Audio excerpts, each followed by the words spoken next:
Hello everyone, welcome back to my YouTube channel, and today's video I'm going to discuss about my phase 2 of spiritual awakening. Now, I'm not any spiritual guru or something that I teach spirituality or I preach lessons, but yeah, I do talk about living well as a life coach. So I want to also discuss about my learnings of this phase.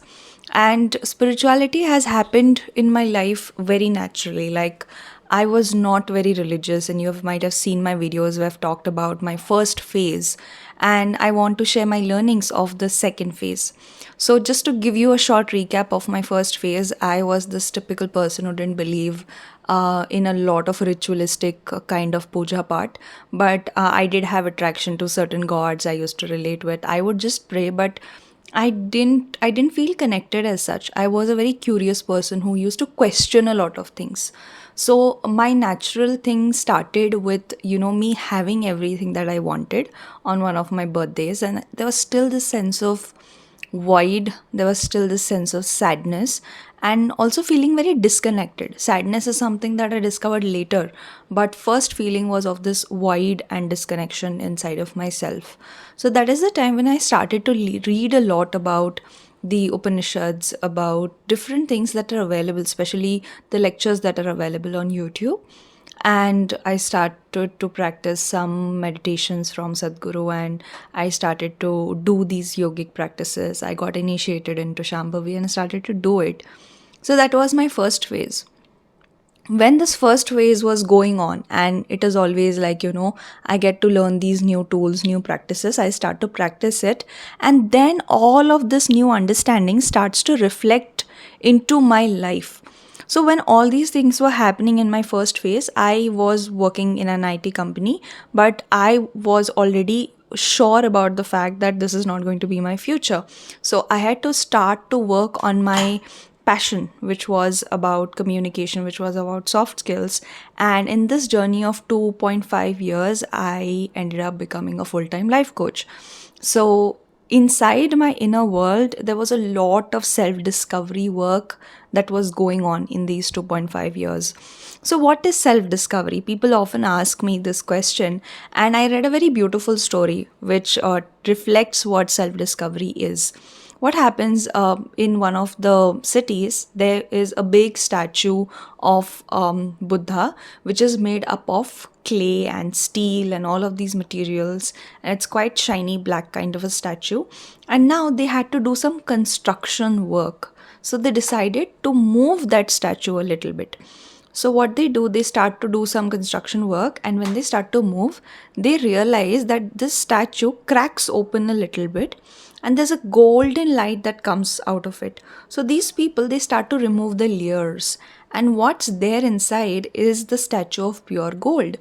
And then they trace back the history that for it to be avoided, of invasions, so people who come and invade different cities, they take off the wealth. So to protect it from foreign invasions, the statue was covered with clay and all these things, and internally there was this beautiful golden Buddha statue which was present. So, self discovery is this work only. So, whenever you will start to confront to everything that's happening in your inner world is made up of your thoughts, of your emotions, of your behavior patterns, so many different things. So, when you start to confront to it, what you will face in the beginning is not pure gold. What you will face in the beginning are a lot of things that you have suppressed in your shadow, the parts of your personality that you have rejected, right? And they are looking for acceptance. That is something that you encounter first, and when you start to slowly embrace these parts of you, that is the time when you are able to completely accept yourself. And that is the process of self discovery that I do in my one on one coaching programs. So all of these things, as I was doing it for other people, my life has become my own laboratory. So those things were also happening to me, and I used to be this very very joyful person. Like, I'm still very joyful, but laughing was such a coping mechanism for me. Like, if there's something, anything that's awkward, anything that's sad, I would laugh. I remember that I had learned to hide my sadness so much that in the year 2021, when my father's mother passed away, and my father was actually going to the city to for the last rites and all of those things, I looked at my father and I smiled. And it's the worst thing a person can do when a family member passes away, is to laugh and to smile. But I had learned it so much that I need to suppress my sadness. I need to suppress my hurt, not talk about it to people, that I was not even able to communicate the fact that I am sad. So this is something that I noted that time, but this inner work I was able to do while I was doing all my reflective practices. So phase 1 was about this intellectual learning about what universe is, what karma is, what spirituality is. It was on a very very intellectual level. I realized a lot of things. But phase 2 was about this very deep immersion into my emotional experience. And I had been this person throughout my teenage who avoided her emotions like anything. Like I would avoid my emotions, and then one day, out of a very small trigger, I may have a very big outburst. I may end up crying a lot, I may end up getting very angry, and I don't know why suddenly, I have become like this. So, this used to be a pattern in my teenage. But now that I am aware of these things, I allow myself to be sad. I allow myself to show up the way, I am feeling that time. I don't feel the need to mask my emotions that much. I may still do that because that has been a coping mechanism from a very long period of time, but it's not something that I do now very, very frequently. So, this part of me, which is actually was filled with a lot of sadness, I was not confronting to that. In fact, integrating that again inside of me made me very, very free, because that also brought a lot of depth into my coaching practice. Because when someone is sharing something difficult, and in the starting of my practice, I used to feel like, now what should I do? What do I have to do? I was in this doing energy in my masculine a lot. I still am. I am in all acceptance of my masculine and my feminine essence. I'm trying to explore that even deeper. But first phase, I was more into my masculine for sure. So masculine energy, masculine spiritual practices are, where you're observing things. You're looking at everything from a third person's perspective. You're an observer of life.